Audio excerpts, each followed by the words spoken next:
am man. I can't do it! I was gonna say Wing Daddy. I don't have to start. I never know how to start it anyway. You might want to stop and delete this one, to be honest. No, it's fine. You know. I mean, I don't know what you want me to do those.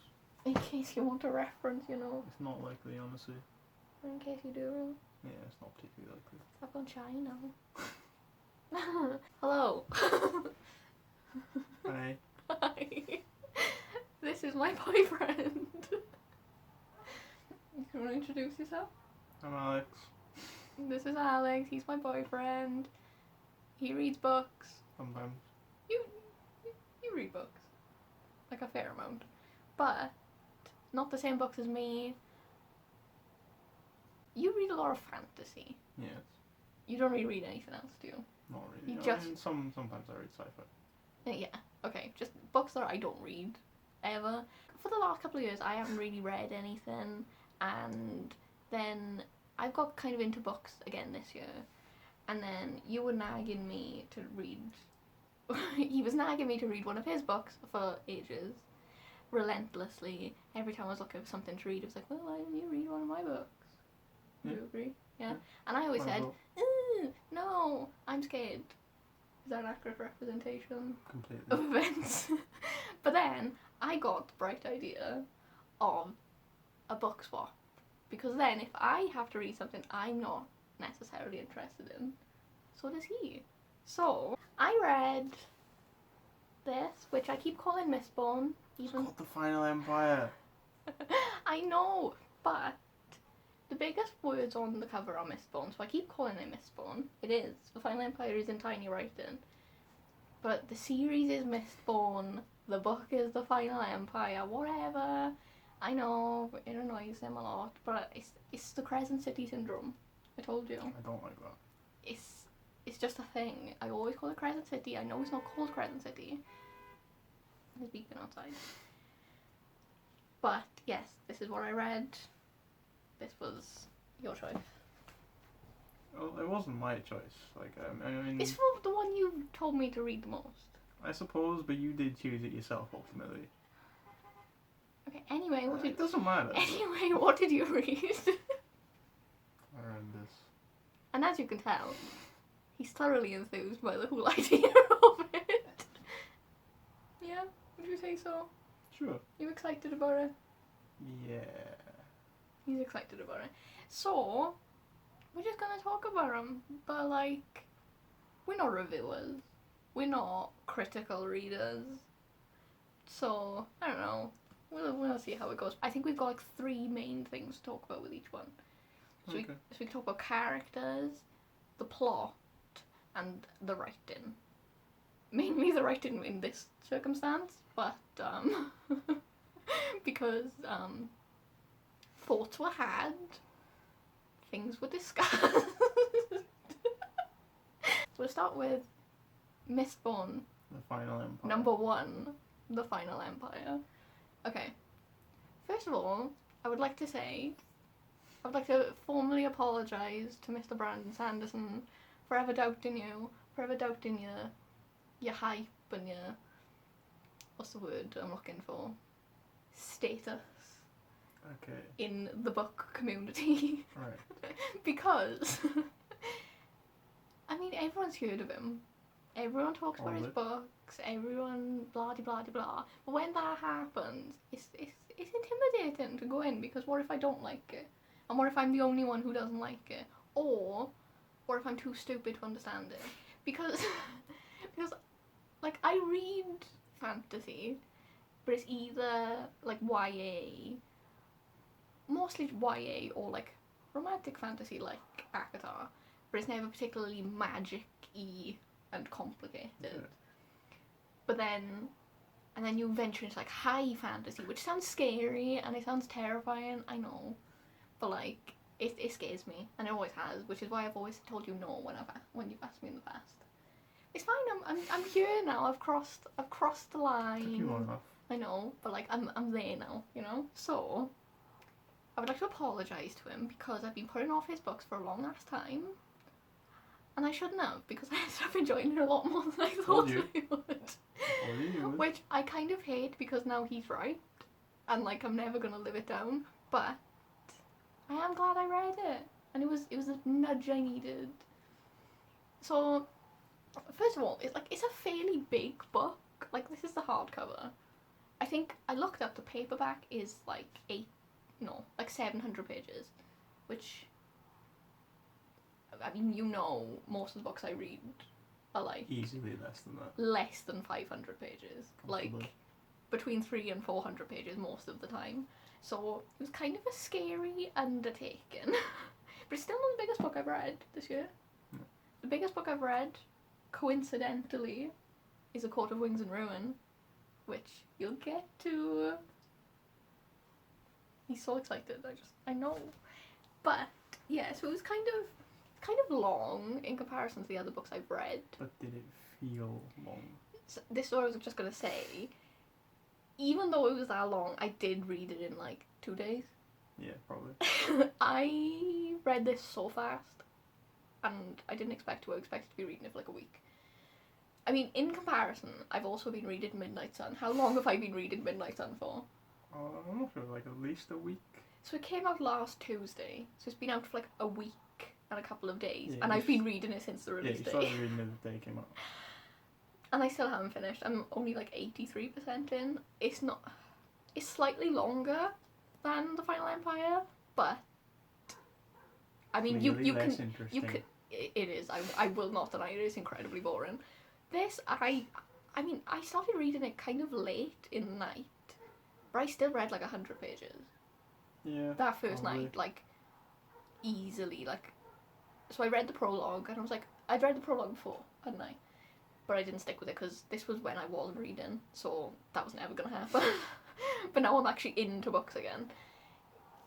I just got into it so fast, and, yeah, so, I guess now would be a good time to talk about the writing, because that's the main thing, is if the writing is bad, then I wouldn't enjoy it. If it's Midnight Sun, like, the pacing was good, and it was never boring, but also it's not in first person, so you don't necessarily get like POV shifts, but like kind of.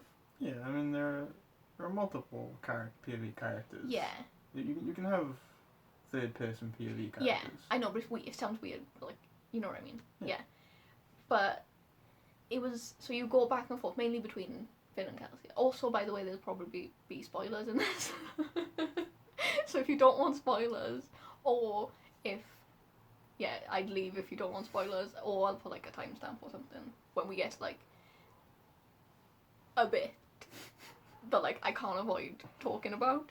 But also I'll put a timestamp for like when we start talking about ACOTAR, if that's what you're here for whatever reason. If you don't know what it's about, we have two main characters pretty much, don't we? We have Vin, who is 16. She's sort of like a street urchin in a gang, Yeah. right? Like, Yeah, so she's not living the best life, but she discovers that she has powers, essentially. I don't want to like go into like a full explanation of the whole magic system of the book. But then the other main character, it's easier if I talk about them both at the same time, yeah, is, you can segue off Yeah. back and forth. and the other main character is Kelsier, who's in his 30s. I don't Yeah. know exactly how old he is, but he's definitely older, considerably older. Yeah, so he's like an adult man Yeah. who's a criminal, like he's like a wanted criminal. Yeah, well, he was. Yeah, again, I don't want to like say too much. He also has these powers, and he meets Vin, and he teaches her about these powers.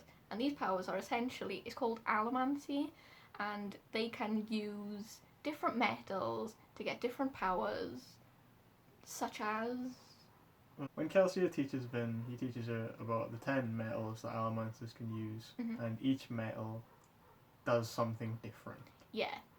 So they all do different things, like, one of them enhances your senses. Yeah, so tin enhances all your physical senses, so you can see further, hear better, Mhm. etc. Or, what's another one? Or you can manipulate metals, like Yeah. other metals. Yeah, so iron and steel allow you to push on other metals from your center of mass. Like push and pull on metals. Yeah, like, I don't know, like, so the thing is, it's kind of hard to explain without reading it, but... Yeah, it's definitely explained quite well. That's what I was going to say, but what I would say is don't let that put you off, because it's quite complicated on face value. Yeah, if you just drop straight into it, it'd be complicated, but you learn as Vin learns, which is quite nice. Yeah, it wasn't super info dumpy, or you weren't just hit with it all at once.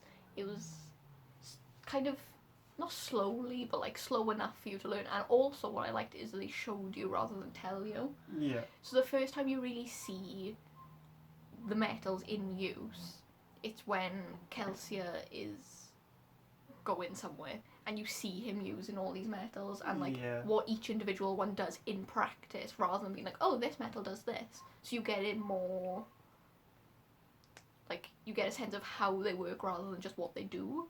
Yeah. Which I really liked. And also, I just think that the whole thing of Allomancy made the action better as well, because it wasn't, so there's quite a few like action-y scenes, we'll talk about one at one point, but I think they were more interesting because they weren't just standard, oh, we're just fighting. Yeah. So there was more to it. Yeah, it adds more elements to the action, I suppose. Yeah, it makes it more, because a lot of the time if I'm reading like a standard action scene, I just kind of skim it for like the important parts. Like a lot of people do. Yeah, because there's a difference between like watching an action scene and reading an action scene, and it's just, this kept it more interesting for me personally. I also liked how all the character interactions were written, because like they had like, I like the dynamics between them, and they felt like they had bonds between them. Yeah, so that's probably more or less coming from Vin being sort of invited to an existing group of people. Yeah. So you can feel that they feel like they definitely most of them already know each other. Yeah. And then I also like the development, so this is kind of going into characters now, but the development of the characters, like if you look at Vin at the start compared to Vin at the end, she starts out and she doesn't want to know, she doesn't trust anybody, she's super paranoid, and you go to the end. Understandably. Obviously understandably, but like they mention it loads throughout the kind of start. It's just like, stop being so paranoid, just like trust me for once. Mm-hmm. But then by the end she's like firmly integrated in that group. Yeah. And she has faith in everyone, and she feels like she belongs, and she has a family, and it's just, I like it. Which makes things hurt even more. Again, going back to the whole magic system thing, because like I said, that was what was putting me off starting, is I would definitely recommend this as an intro to adult fantasy, because it's super accessible. Yeah. Like, for someone like me who can first-hand talk about how intimidating it is to start, I didn't have any problems with it. Like, I got into it straight away. I didn't really, like, there were a couple of times where I was like, oh wait, am I reading this right? Yeah. And like, but not because I didn't understand, I just wanted a bit more confirmation. Yeah, you can also realistically get that kind of thing with any book, and yeah. That probably was also prompted by the fact that I had read it before. Yeah. Like, yeah. So you were... I was just double checking. Yeah.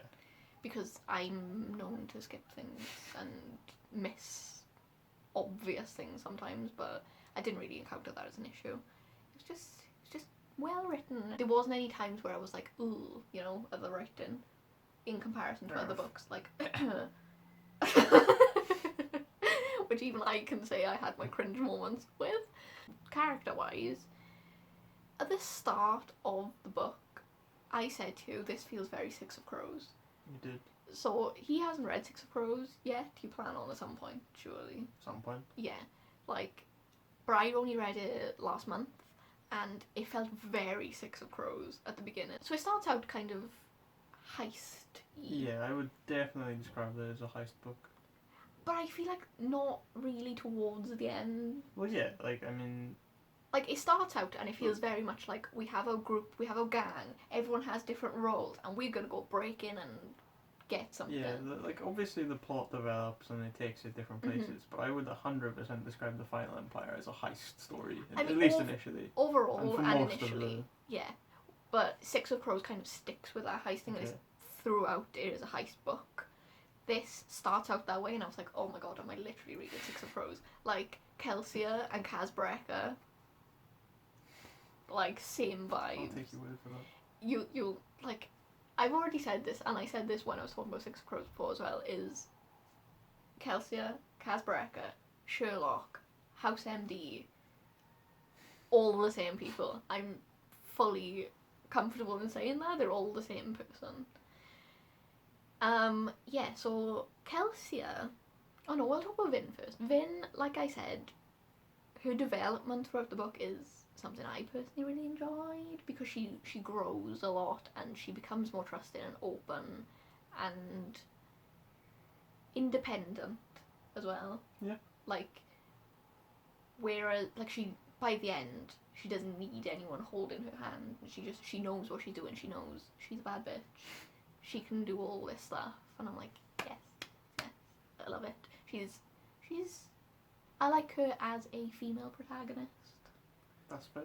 Like, I think she's just good. Like, whereas other female protagonists can a lot of the time feel kind of stupid and reliant on other people. Dependent. Vin is very much the opposite of that. She's strong on her own. And, like, from the start, really, like, personality-wise, she's strong on her own. Yeah.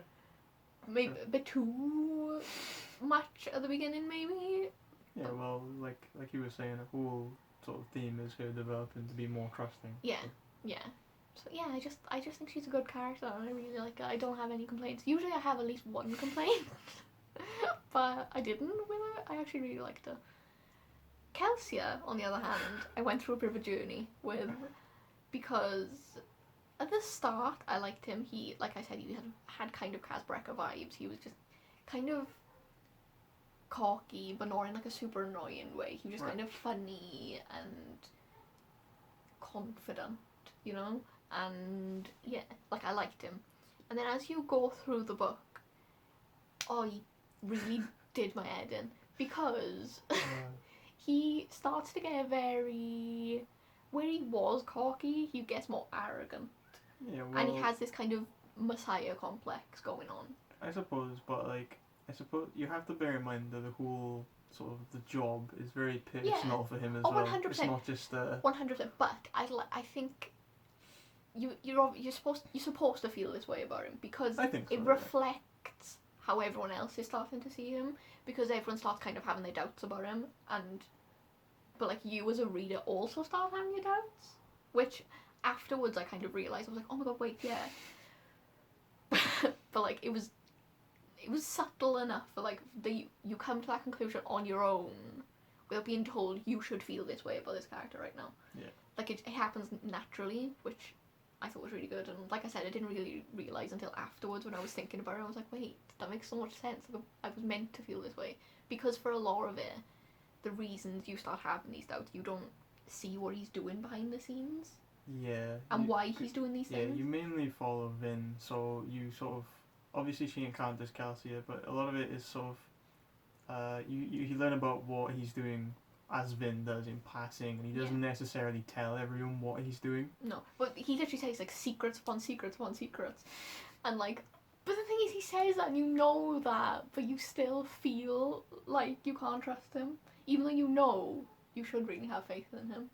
But then, when I talk about the plot, I'll talk about where my thoughts on Kelsia ended up. But yeah, other characters.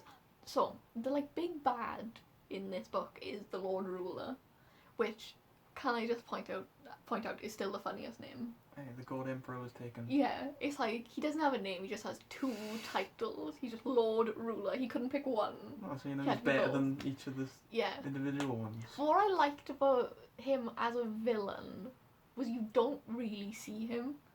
He's just this kind of like this omnipresent threat. Yeah, like everyone's terrified of him. Yeah, so he's referred to as God, and you don't really know until you see him show up like is he like a person, or like he's talked about like he's this just presence, you know?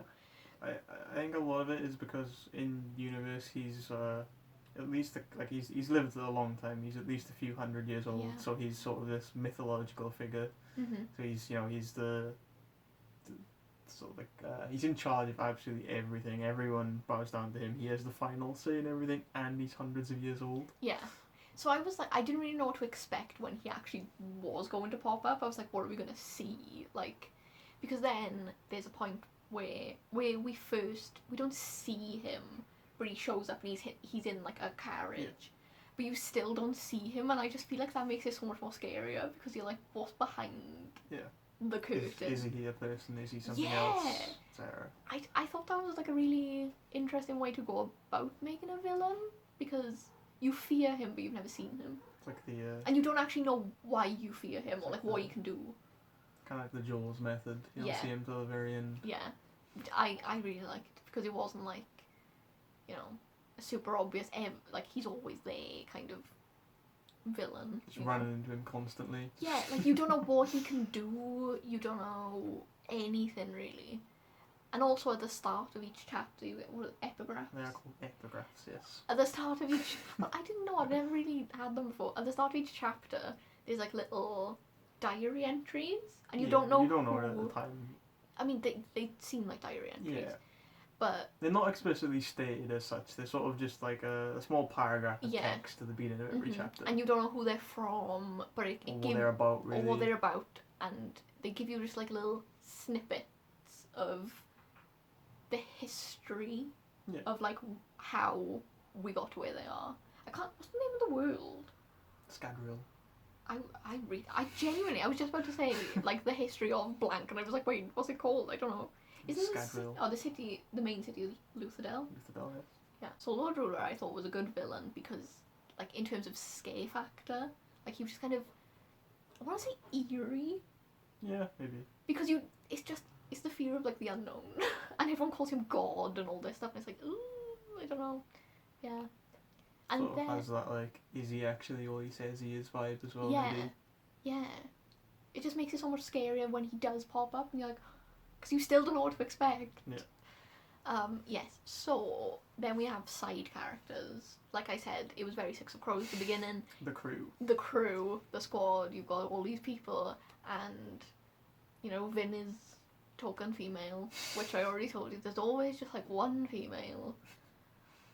It was sausage fest. It's fine.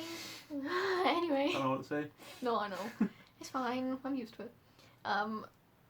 The other side characters though, I did actually really like them, and like I don't think there was anyone really I didn't like. Like there was a couple that we don't really see much of, like Clubs. We don't really see a lot of him, so we don't really see enough for me to not like. That makes sense. But like I wouldn't obviously pick him as my favourite because I don't know anything about him. But what I liked was, so like I said, like I said, some people have the power of allomancy. Yeah. But most people with this power can only use one metal. Yeah. So everyone in this group, is Misty? I think so. They all have one power. You know, they can all use like one metal each. And they have then access to one singular metal and plus one power. Yeah. So what I liked as well, this goes hand in hand with what I was saying earlier about the explanation of the system, was a few of the characters we see Vin be taught by one-on-one. It might also be worth pointing out that both Vin and Kelsey are full Mistborn, so they can use every metal. Yeah. Whereas most of the rest of the crew are Mistings, who only have access to one metal. Yeah. So when Vin is learning, because she's never heard of allomancy before, she doesn't know she really has this power, she gets kind of one-on-one lessons with the others because they can only use one of the metals. They're experts in there. They know how to use their metal, and they know all the little tips and tricks. Yeah. So we get to learn about not all of the metals in depth that much, but most of them. So again, just the explanation of the system is just really good because it's slow as well. Like, Yeah. you learn, it's not just like there's one section in the middle of the book where you learn about all these methods and you just It's feel not like a school lesson. yeah, it's like little bits here and there when it's important. Yeah. But like not super obvious where it's like, oh, she's just learned about this and now she needs to use it. It's not that in your face either. But you do learn all the important bits easily and nicely. And can you take a guess of who my favourite side character was? Spook. Oh my god. So, what was his original name? Mistborn. Yeah. So there's one character in the group who, oh, I love him so much. He's so cute. He kind of can't really talk. I can't really talk English. So he speaks something they call Eastern Street slang, which is Yeah. it's nonsense essentially. You can sort of Infer. work out the gist of what he's saying from context and what he actually says, but he doesn't speak the common tongue like everyone else so much. And he's just, he's like quiet and like kind of shy, and he has a crush on Vin, and he's just the best. I don't know what it is. He makes me soft, you know. So he's my favorite side character. Okay. I like him a lot. He's great. Yeah, and then plot is, what's a good way to summarize the plot? That's up to you. You read it more recently. I know, but like I didn't take notes of like went from here to here to here, but like generally we have Vin meets Kelsey at the beginning. She's being targeted, like she's by, I don't know, there's no way for me to talk about it without going into detail about what everyone's role is, which is really annoying, but essentially she joins this squad and they are planning on taking down the final empire. I think a lofty goal. Quite a lofty goal, I have to admit. And yeah, we follow all that, and in between we have Vin learning about her new powers.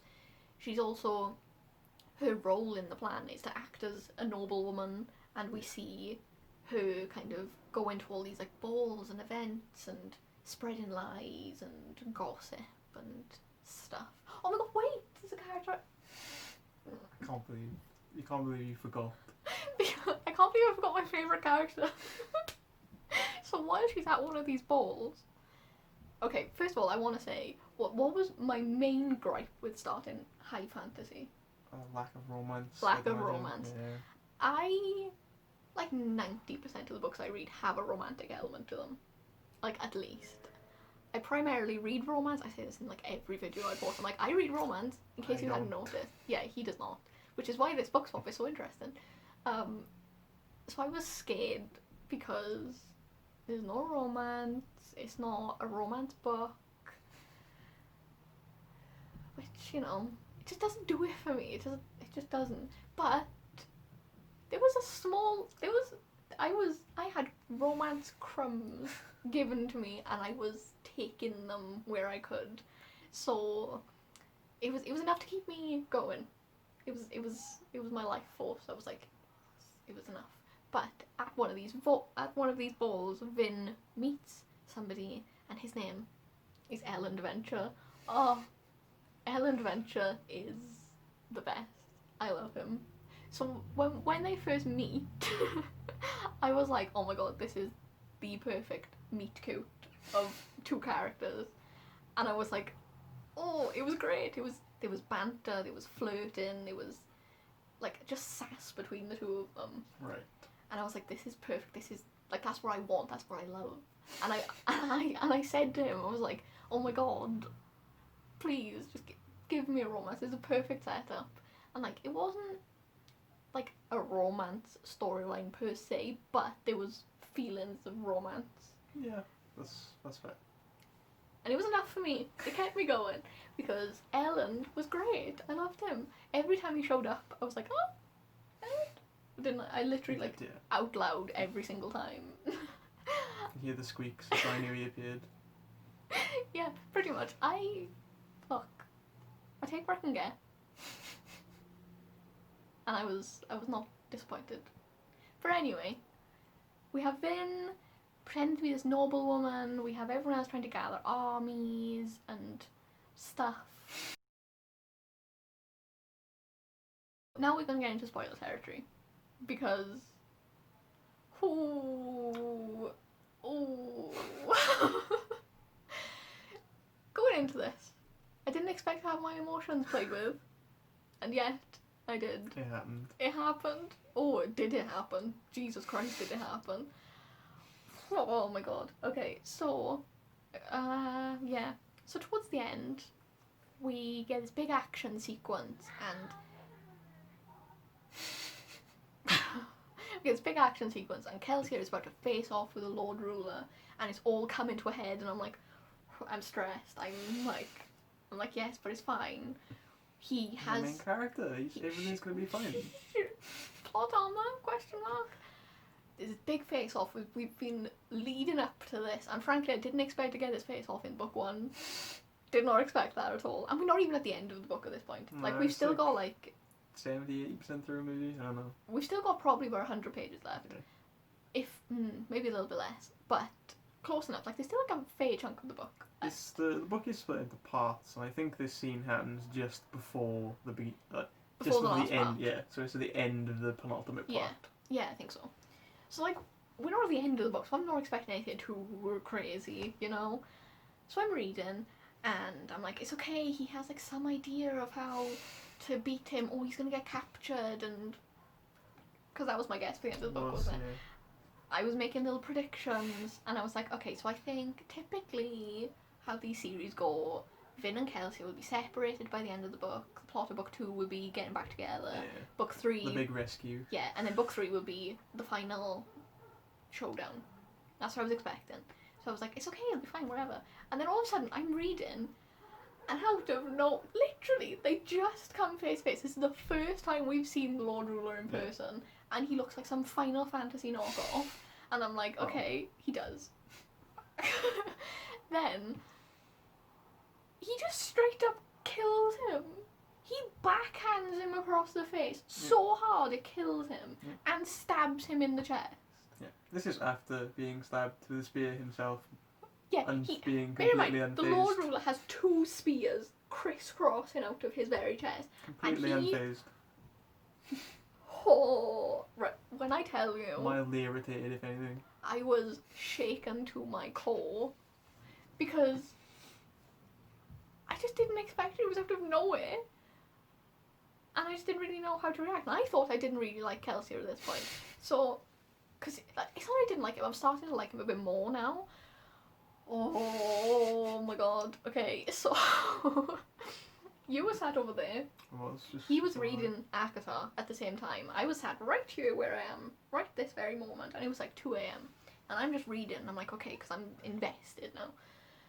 And then I didn't notice that he stopped reading, and just every now and again was just like looking at me to see where I was, but I was reading at the same time. It was my phone, and I was just like kind of distracted, which was weird because the entire book I hadn't been. Yeah, no, not really. But then just at this point, I'm like, oh, you know, whatever, just check Twitter. I'm pretty sure she had just started the chapter where this happens and then just suddenly got distracted by literally anything. Yeah, I don't know, it was a weird time and like not the time to get distracted by it. He just kept like looking. And then, would you say you heard an audible gasp? Yeah, I wasn't really paying attention. I just heard a very loud gasp. Like, it was me. I was just like reading. I was like, yeah, just reading. So, I turned around and the jaw was just... my jaw hit the floor. I couldn't even finish the chapter. It was like a page, like half a page after this, and I had to put it down. I couldn't, because I had to like, but then I had to look back and be like, wait, did I just read that right? Did he? Because I saw that he like hit him, and I was like, oh no, he's been slapped. That's kind of. And then he was like, no, he's been stabbed in the chest. And I'm like, it was the weirdest experience because, like I said this to you as well, for example, right here, we have Song of Achilles, which I also read last month, which was the last book to make me cry. And, like, I cried for a while, didn't I? But it was more of a gentle... The odd tear here and there. Gentle flowing tears. Wasn't, like, hyperventilating crying. This, however, because there was no build-up to it, like, with the Song of Achilles, or, like, other books that I've read that have made me cry, there's been a gradual build-up and you can feel something coming. Okay. Whoa, this one came out of nowhere, and it was, like, a wall of tears. Absolutely sobbing. like snotty Kim. Do you know that picture of Kim Kardashian where she's crying? Yeah. That was me. Should I put the picture up? Sure do. I'll put the picture up there of me crying because I was not okay, and I said to you afterwards, I wish it had been filmed. Yeah, I wish I did. Oh, the last time I cried like that at a book was A Court of Mist and You Fury. also stopped crying, got a little bit into the next chapter, and then started again. So what happened then was, I stopped crying a bit. I'd been crying for like a good 5 minutes, which when you're crying is a long time. Yeah, you'd more or less gotten over it. You were okay. I was a little bit sniffly. I was like, it's okay. It's okay, I'm good. But then I reread that bit to make sure I got everything. I finished the chapter. Move on to the next chapter. I'm perfectly fine. I'm like, okay, I'm going to finish the book. I have like 60 pages left. It's fine. I'm going to finish it. And then something else happened. And just my emotions just... I again shut the book. And I just remember closing the book and being like, I can't do it! I remember me telling everyone you couldn't do it. I was in the WhatsApp group chat saying I can't do this. This is too much. But also nobody in that group chat has read it. No. So I was like, trying not to spoil it for anyone. But I was a mess. Like a also look like you're tearing up a little bit now. Stop! Don't! No, you're gonna make me. No, it's not gonna happen. Anyway, I didn't expect it. I didn't think these were this high stakes. Oh, completely. But I didn't know. Bear in mind as well, this is the first book. Don't. I'm scared. It's book number 1. Like the main character. Another 2. Yeah, that really did hit me like a ton of bricks. But then the end happens. The Lord Ruler is dead. Book 1? In book 1?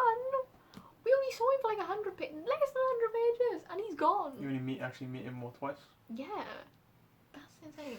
But yeah, so that was the end of Mistborn, installment number 1. The Final Empire. The Final Empire. Not so final. Apparently not, no, because it was destroyed in book 1. But like, what happens now? I don't know. You have to read The Well of Ascension. I will. I'll probably start it like tomorrow. But yeah, I mean, I think it's fairly obvious it's gonna get a 5-star, which I didn't expect. Wish I could say I was surprised. We get it. Anyway, unexpected from me, at least, because also I'm stubborn when I think of something like that. So like, you're lucky I didn't just give her a 4 just for like. That would have been mean. Out of stubbornness, but after the reaction I had, like, when I rate books, it's honestly just a feeling, but like it made me feel enough to be like, I can't give a book that gave me that reaction less than a 5-star. Yeah, that's fair. That's fair. Because that's I like, maybe the plot wasn't like, maybe the story isn't my favourite story I've ever read in my life, but I clearly felt enough about it. It's definitely emotional investment. 100% it was emotional investment, like Jesus Christ. Yeah, I don't really have a lot of predictions for the next one because my predictions for this one were all wrong. So, and also now that I know the stakes, I'm scared. But do you actually know the stakes? If Vin dies, don't. If Ellen Venture, if Spook dies, no, that'll hit me. But then again, I won't be as shocked now. What I loved about it so much was that I truly had no idea it was coming. So the reaction was like straight from the chest. But yeah, that was Mistborn. I keep calling it Mistborn. That was The Final Empire by Mr. Brandon Sanderson. I'm gonna become a stan. Stand the fan, if you will. A Sander stan. I've been trying to think of like. A Fanderson. Let's just stop with that. Either way, I'm excited to read the rest, and then I don't know, like it's the other series, the Stormlight ones. Yeah, I mean, one of those books is like 1,500 pages. not quite that many. It was like 1,300. That's not close enough for me to round up. But anyway, I enjoyed it. I'm happy for you. Thank you. In other news, we have everyone's favourite My baby. The one true love of my life. Oh, it wasn't that bad. Okay, so, again, I've talked about this a lot, but ACOTAR was the first fantasy series I read this year. Okay. So, like, again, the last time I read books before I got my Kindle last year. The last time I'd read books before that was probably when I was like 16. Quite a while ago then. Like a long time ago, and I never really was a fantasy person. Like, I read when I was in school, I read, like, you know, the classics. I read The Hunger Games and Divergent and all those. But then, like, other than that, I read the first Mortal Instruments book, which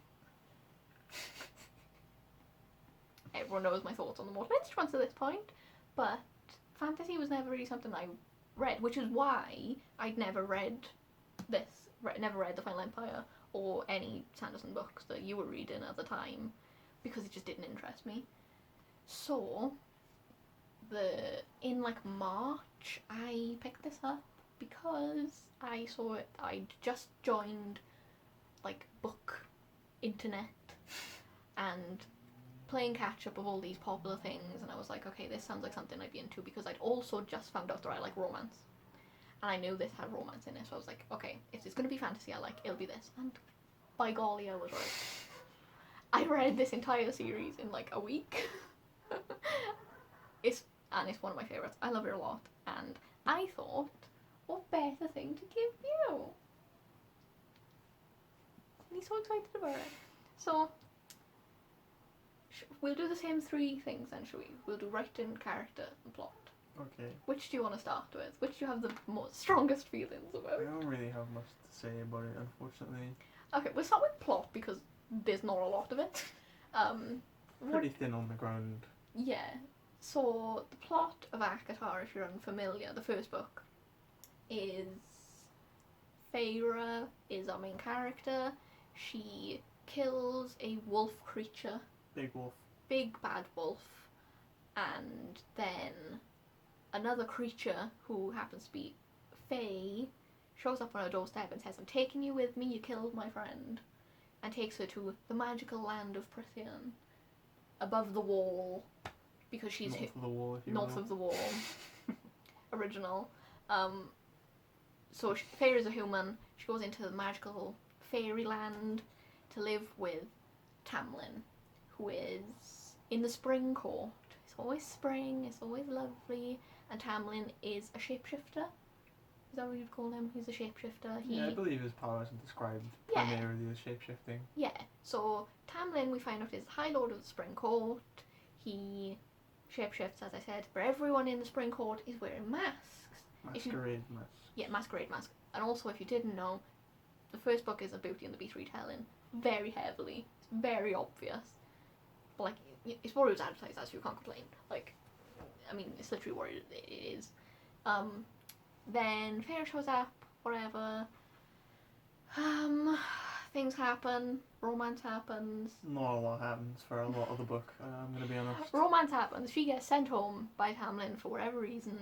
She comes back. Everyone's gone from the Spring Court. Oh no! Gasp. And also, in Prithian, there's been this blight and this curse on the land, and it's like, ooh, what's this about? She goes to find Tamlin and all the Spring Court lads. She has to do 3 trials to fix this curse in the Spring Court with the masks and things, and blah blah blah. Then, at the end of the book, spoilers, she dies. She does die. And gets resurrected by all the High Lords of all the other courts and becomes High Fae herself. And then the book pretty much ends with her going back to the Spring Court with Tamlin. And they all live happily ever after. Except if you read the rest, maybe not. But what did you think overall of the plot? Well, like I said, there's not much happens for a lot of the book, to be honest. Mm-hmm. Like, obviously, a lot of the focus is on the romance. Yes. Unfortunately, I don't really care. So, here's the thing, right? As somebody who doesn't read romance full stop, how did you feel about their relationship? Like, were you invested in their relationship? Not like, did you really. want them together? Like, I don't really sort of project my own feelings onto it. I'd rather just see what happens, which is probably one of the reasons I really don't like romance. Yeah. So, like, for me, like, and the way that I enjoy books, I was just reading sort of, well over 100 pages of this lovely budding romance that I completely did not care about. See, here's the thing. I have a problem with kind of insta-love romance, which this absolutely has shades of. It did feel like she just sort of woke up one day and loved him. Yeah, which I'm not into. I prefer more of like a build of a relationship before they start, actually feeling things. She's just like, that seems fair. He's hot. But, like, he has a mask on when she meets him as well. So, like, she can't even really, be that physically attracted to him. But, like, Actually, she is. She wouldn't be able to say no, would she? No. I'm not an insta-love kind of gal. So, like, when I first read this, I did like them together. But, like, now, because I've read the rest of the series, but also I've read a lot more romance and I know what I like a bit more. It's not my favourite pairing. I don't know, Tamlin just doesn't do it. Which has nothing to do with the rest of the books, I promise. But, like, the romance is the primary focus. Yeah, definitely. Yeah. Like, the plot, you could, like, I just summed it. You could do, like, bullet points and be, like, 5 bullet points and that'd be it. Like, definitely most of the plot in the book is easily within the last sort of, like, 100 pages. When you start getting to the trials, that's when... Well, the plot realistically sort of kicks off just before Feyre is sent home. Yeah. And then that's sort of, you could easily, in terms of plot, just sort of get rid of everything before that. Not completely, no, but I know. like... Yeah. That whole bit where he sends her home I always forget it happens because it's only like one chapter. It is one chapter. And it literally only serves to give you the thing of, she goes home. She leaves, everything's fine. She comes back, everyone's gone. Yeah, well, what also happens is... Like, that's the whole point. Before she got sent home, Reese asks her for her name. Yeah. And she gives one of her friends' names. She does. And when she goes back home, she finds that her friend's family have been killed and she is missing. Yes. I forgot about that until you said. I think that's probably the primary... Yeah. But also because... plot stimuli behind her going home anyway. But also, if you remember, when she comes back to the Spring Court and everyone's gone, that's when we get a big info dump from Alice. Yeah, there's probably like 2 pages of her just explaining everything that needs to be known. I hate it so much. Even when I first read it, I hated it so much. There's nothing I hate more. It's like attending a lecture. It is. It's intense in terms of like information. Solid history lesson. Yeah, but that's the thing. If she hadn't gone and come back and like found only Alice there would have been no space to put that in. Yeah, I don't know. Like, that could have been sprinkled more organically throughout. 100%. I'm not a writer. I don't know how you would have done it. No. But like, I feel like there was definitely a better way than just sort of 2 pages of pure exposition. Yeah, it's literally like she comes back, she sees Alice, and she gets a full history of everything in one go, and then she's like, okay, going under the mountain. Now the plot happens. Yeah, and like, don't get me wrong, after that point it does kick off a bit, and it's like, I really liked the trials part. I thought it was fun, except, the bit. Honestly, like, I really do love this book, and I love this series, but like, this book is definitely the weakest of the 3, particularly because of the plot, and the fact that it's very simplistic, and even when you have those trials, and they're like interesting and fun, the whole the overarching thing of, you don't have to do the trials if you can solve this riddle. But the riddle is not a riddle. It's so easy. Well, it is a riddle. It's just a very easy one. But the point, as soon as she says, I have a riddle, the answer is going to be like, love, friendship, something like equally as fluffy. You just know. Guess, based on the rest of the book. 100%. And I was like, but I was hoping and I was praying when I read it the first time. I was like, please don't be love. Like, anything but love. And then, like, Feyre's so stupid. And she just cannot put it together. To be fair, in the character's defence... Wow, I didn't see this coming. Yeah, I didn't expect myself doing this. But she does specifically say, she thinks to herself a lot, that because of her upbringing, she thinks to herself that she's not a smart person. Yeah. She spent most... Yeah, well, not even that. She's like, she doesn't really know how to read. She doesn't know how to write. She spent most of her life hunting to keep her family alive. Yeah. She hasn't really ever been involved in any sort of, Yeah. I guess, intellectual activity. So. And also, it's like, she does the thing that I do a lot, which is like, I know the answer, but I'm scared to say it because if I'm wrong, like in her case, there's actual stakes. Like if she's wrong, then you know. Well, I think that when she's thinking about the riddle, she thinks to herself that she has no idea and she's never gonna get it. Yeah.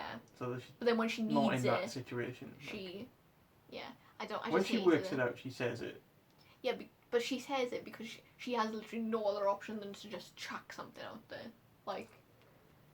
Yeah, I don't know. I suppose you could argue that it's that what's happening to her is sort of the stimulus for her working out the answer. Yeah, I just think she could have done it a lot sooner. I just didn't like it. It's the one. I would say it's the one gripe. Apparently, I have two gripes that I've just been holding back this entire time. Just repressed them. I'm being more generous. I know.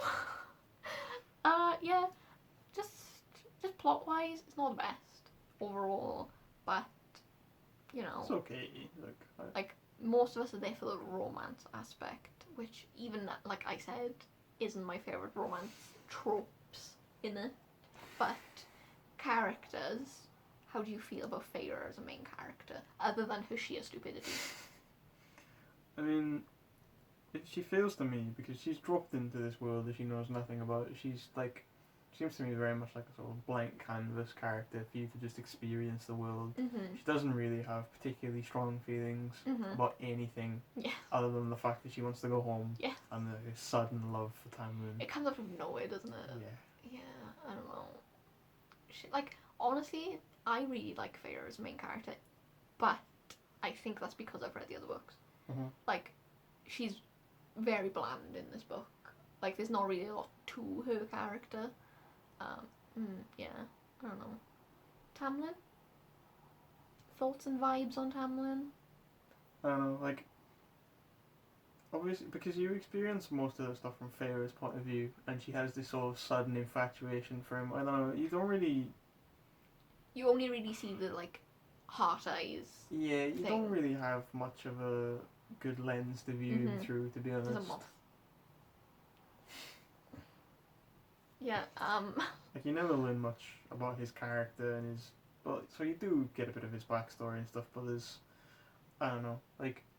I would definitely have actual feelings on his character if I had, like... If it was, say, it was a multiple POV book and I actually knew what he was thinking and doing, instead of just sort of seeing the heart eyes Tamlin. Yeah. And then, like, there's not a lot of characters in this book. No, there's like 4. There literally is. So there's, obviously, Feyre. You only see her family at the start. And in that one chapter. So there's not really a lot to say about them because you don't really know them. Tamlin, Lucian. Russet Eye. Oh, okay. Okay, so this was in writing, but there was one point where you turned to me and you said, well, you asked something about Russet, didn't you?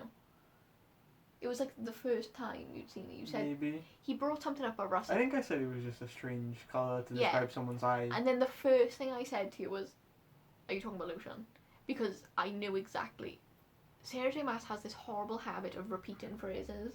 Like, she'll find something and she'll latch onto it and that's all she'll use to describe it. So she describes Lucian's eye as being russet.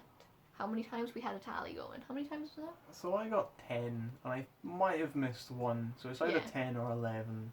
Which, when you think about a single character's eye being described as russet, in how long was the book? Not very long. Like 500 or so pages? Less. Okay, so less than 500 pages, the word russet being used to describe a single character's eye 10 or 11 times. It's insane. Like, I don't, like, later on in the other book, she does it a lot with, she says mate all the time. There's just a few phrases that she says all the time. Which just made me laugh. Yeah, no, I know. But like, it would have been funny if it was like 3 or 4 times, which would have been bad enough. Because it's an odd way of describing something. Yeah, you pick up on it. That's why I picked up on it in the first place. Really. It's like I read a book a while. I thought it would be funny. Yeah, I read a book a while ago that kept saying solar plexus. Like every time they talked about this character, they'd always describe their solar plexus, and because it's so out of the ordinary, you pick up on it every single time, and it's just annoying. It's not very good. I don't know, but yeah, other characters we have Amarantha. How do you feel about Amarantha as a villain? She's just like a really cartoon villain. She just seems unambiguously evil. There's just not really anything else to her. I know there's the whole, oh, she hates humans because blah blah blah. Do you know when I think of Amarantha, do you know what I always picture? Hela from Thor Ragnarok. Yeah, I suppose. She gives me Hela from Thor Ragnarok. Like Kate Blanchett. Yeah, I don't know. She just immediately seems to me like sort of like a 2D cartoon villain. Just yeah, I get that. Like if you were to ask her her main personality trait, she'd say evil. Valid. To be fair, valid. And then the other character we meet is Reese. Okay, so here's the thing, right? He was here. I never envisioned you reading these books. So a lot of I've talked to you about most of the plot. You don't remember all the plot, but he knows Tamlin is not the love interest for me. Mm-hmm. I'm aware of this. He knows my feelings on Reese. Reese is my book husband, love of my life. I was gonna say wing daddy. I've already said it. My wing daddy. I love him a lot. And I can't wait for you to read the other book. Because if you don't like him, then we are having a metaphorical divorce. Okay. We come as a package deal. Right. Me and my obsession with Reese. Okay. So, we meet him in this book. And yeah, what do you think of him? Again, like I would like it more if it was a multiple POV character book, because the main books I tend to read have multiple POV characters. So to me then, when I read a book that has a single POV, like the other characters just, I know obviously it isn't this way, but it feels to me like the other characters just fall flat because I don't know That's the thing about them. And I only see them from one point of view. Yes. And like what someone else sees. We had this conversation the other day because I said to you, I'm not sure how this would work as a multiple POV. Yeah, I mean, I'm not saying it would be good the whole or whatever. thing it's just with Reese is like, you know, when the trials are happening, he like has her like with all these like paintings on her and like has her dancing for him and all this stuff. If that was in his POV, it would be very different. I can imagine. And like you'll learn more about that, but the rest of the kind of building of that relationship wouldn't really work as well because you would already know everything. Yeah, I mean, so other than that, he's definitely more interesting than Tamlin, like, which is probably quite bad considering Tamlin is just like he's in a fraction of the book compared to Yeah. Tamlin, and he seems to at least be way more interesting. 100%. Like, you don't know much about him, but When I first read the book, I had no idea that Tamlin wasn't gonna be like. I didn't know there was gonna be another competition like love interest. So when you first meet Reese, you don't know his name's Reese. He just pops up a clanmate, if you remember. yeah, He shows up. he helps her out because she's being She's harassed. being harassed by fairies, and like he shows up and you see this man hands in his pockets. hands in his pockets always, with this jet black hair, and he's just sexy as hell. And I was like, wait, I want him, because Feyre at the time, she doesn't really have like a. She describes him as being attractive, but she's not like attracted to See, him. this is what I mean. So she sees Reese, but she doesn't really like Feel anything. Yeah, he's just there. Anyone except Tamlin, and even Tamlin to an extent, she sees these characters and they're just there. She doesn't really have any feelings or anything about them. There's no like, I don't know. But for me, he showed up and I was like, then I had heart eye emojis because he is my ideal character. So when it went forward and I realised he was going to be a love interest, suddenly my interest was piqued because Tamlin is just, he's very just, like, he gives me the vibe. Like, he's like, I am man, you know, like, I am man, you will be my wife, like Tarzan kind of. And that's not what I'm into. The rugged mountain man vibe. Yeah, and I don't like it. Reese is more like, he's more like whiny. Civilized. But he's more like, he's mysterious and he's like sneaky, like, you know? And yeah, he's got so much more intrigue about him. Yeah, he actually seems like a person. Yeah, Tamlin is just very much I am man at face value, and that's all he is. He's very two-dimensional. But then Reese has like, and again, you'll learn more, he's much more complicated and layered and etc. etc. He's just my husband and I love him. So, also though, right, so you know at the end with Reese, when just before the book ends, there's a scene where she's talking to Reese and then he looks at her and he goes, and then he leaves. Yeah, he dips. What does she describe? She describes him as starting to fade into shadow, then he gasps and then he suddenly disappears. He doesn't fade away, he just sort of plops. There was a bit where Tamlin plopped into a chair, and that's a whole other discussion that I'm not willing to get into right now. But what do you think happened there? I have literally no idea. That's like the only real sort of cliffhanger for book 2. That's the thing. That's what I said to you as well. A lot of people read the first book as a standalone because everything is pretty much wrapped up. That's the only real bit that you're like, ooh. Or if you're interested in seeing how Feyre corpses, you know, High Fae. Yeah, that's the other thing. Yeah, because she turns into High Fae, she leaves, and you don't really see what comes of that. Yeah. But like, you definitely can read it as a standalone. A lot of people do, but I can see that. I wouldn't recommend it. The other books are so upset.